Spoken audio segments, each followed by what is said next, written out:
Welcome to the deep dive. Okay, so you know that feeling. You're listening to English, maybe a conversation, maybe something like this, and you're following along perfectly. Every word makes sense. Crystal clear? Exactly. But then it's your turn to speak.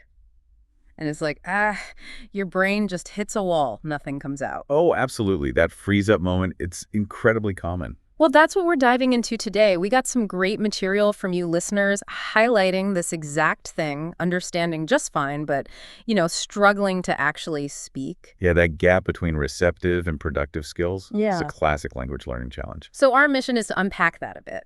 Why does it happen? And more importantly, what are some real practical things you can actually do about it to get speaking more confidently? And it is really common, like you said. It's not some personal failing. Understanding, soaking it all in like a sponge, that often comes first. Right. But actually squeezing that sponge out, producing the language, that needs different skills, different kinds of practice. Makes sense. And the stuff you sent in, it actually gives us some pretty clear pointers, doesn't it? It does. There were two main practical tips that really stood out. Okay, let's get into those. What's the first one? The first one is all about finding ways to practice speaking, but in really low pressure situations where you're not worried about being judged. Low pressure. Okay, what does that look like? Not like giving a presentation, I assume. Definitely not. Yeah. No, the material suggested some really simple everyday things like just talking to yourself. Talking to yourself. Okay, it might feel a bit weird at first. Maybe, but think about it. We all have that inner monologue running, right? Mhm. So just switch some of that into English. Vocalize the thoughts you're already having. Okay, what do I need from the shop? Or look at that traffic. I see. So you're taking the audience away, the pressure's off. Exactly. No judgment, no correction, no waiting for someone else. It's just you and the language. A safe space to, experiment. And the material also mentioned narrating your actions, like when you're cooking. Yeah. Okay, I'm chopping the onions now. Now I'm adding the oil. Stuff like that. I can picture that. Filling the pot, adding the coffee grounds. It sounds maybe a bit silly, but it connects the language directly to what you're doing. Yep. It makes it physical, practical. And it's practice, right? Getting your mouth to actually form the words, stringing simple sentences together. Absolutely. It builds that basic fluency, that muscle memory, without the anxiety. And the notes also mentioned reading aloud. Oh, yeah. How does that fit in? Well, you're still practicing pronunciation, rhythm, intonation, Yeah. but you don't have the added task of thinking about what to say. Gotcha. So you're just focusing on the sounds. All these things create opportunities to just speak without the usual fear factor. Okay, that makes a lot of sense. Create that safe zone. So that's tip one. What was the second key idea from the material? The second one was about imitation, specifically imitating native speakers. Okay, so listening and copying. Pretty much, yeah. Actively listening to English audio or video, could be anything, shows, this deep dive, whatever. Right. Plenty of material out there. Loads. But the key is the active part. You're not just listening passively. You're really trying to repeat what you hear. Like word for word, trying to sound just like them. As close as you can, yeah. Mimicking the pronunciation, obviously, but also the music of the language, the tone, the rhythm, the intonation. The ups and downs. Exactly. It's like you're trying to catch the melody, not just the words. Like learning a song, maybe? You don't just read the lyrics, you sing along. That's a fantastic analogy, the material you used, yes. You feel the rhythm, you match the tune. It helps train your mouth to make the sounds more naturally over time. Building that muscle memory again. Precisely. You get comfortable with how English flows. Okay, so two solid strategies there. Low pressure practice, like talking to yourself, and active imitation. But let's circle back. Why is there this gap? Why is speaking so much harder than understanding for so many people? It's frustrating. It really is. Well, a big piece of it, as we kind of touched on, is confidence, or lack thereof. Yeah, the fear factor again. Definitely. Listening is passive, receptive. Speaking is active, productive. You're putting yourself out there. It feels vulnerable. Fear of mistakes, fear of sounding weird. Totally.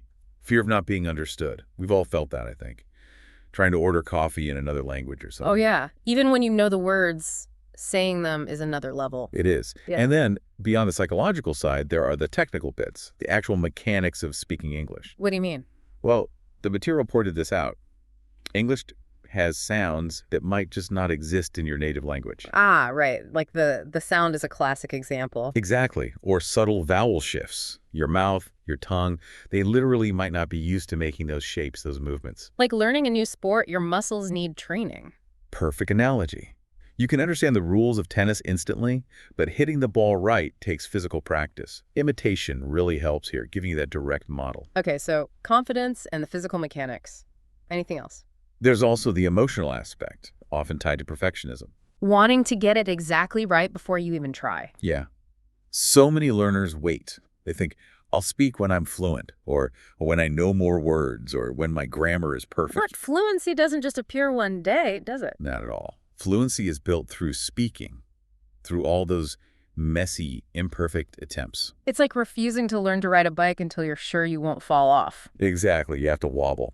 The material actually used the phrase, embrace messy speaking. I like that. Messy speaking. Yeah, and being kind to yourself about it. Think about babies learning their first language. They babble, they make mistakes, they experiment constantly. And we encourage them. We don't correct every little thing. Right. We need some of that same self-compassion when we're learning a new language as adults. It's okay if it's not perfect. The trying is what counts. That's a really important mindset shift. Okay, so before we wrap up the main points, the material had a bonus idea too, right? Something about interaction. Ah, yes. Finding a language buddy. Okay, tell me about that. It's basically about connecting with someone for, again, low-stakes conversation practice. Could be another learner, a patient friend, a tutor, maybe someone online. The key being patient and low stakes. Absolutely. Someone you feel comfortable with, where you're not terrified of making mistakes. It provides a supportive space to actually use the language interactively. And what would you even talk about? The material suggested just your day? Yeah, simple stuff. Yeah. I woke up, I brushed my teeth, I listened to this deep dive. It doesn't have to be deep philosophical debate. Right. It's about the practice of the back and forth. Listening, responding, asking questions, getting used to that dynamic. That sounds really valuable, actually, moving from just talking at the wall to talking with someone. It's a great bridge. So we've covered a lot. Low pressure practice, imitation, understanding the confidence and technical hurdles, the value of a language buddy.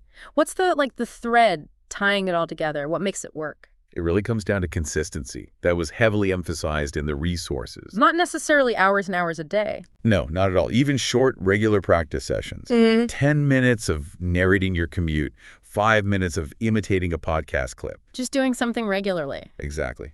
Those little bits add up significantly over time. It's about making speaking, even in these small ways, a consistent habit. Because the more you do it, the less you overthink it, Yeah. right? It starts to become more automatic. That's the goal. It moves from being this huge conscious effort to just talking. More natural, less scary. Okay. So for everyone listening who feels that frustration understanding is fine, speaking feels impossible. The message seems to be start small, be consistent, and be kind to yourself. Absolutely. You've already climbed the huge mountain by getting to the point of understanding. That's massive. Yeah, that's true. Now it's just about activating that knowledge, taking those little steps to bridge the gap. And the source material kind of implicitly encouraged sharing tips and stories too, didn't it? Learning from each other. Reflecting on the journey is powerful. Definitely. So, maybe a final thought to leave people with. Consider this. Every single time you try to speak English, even if it feels clunky or imperfect, Yeah. you're actually reshaping your brain, building that pathway, creating a new way to connect. So maybe the question isn't, how do I become fluent overnight? But What small step can I take today? exactly, what tiny low-pressure thing can you do right now? Maybe just try narrating what you're doing for the next minute. Go on, give it a try.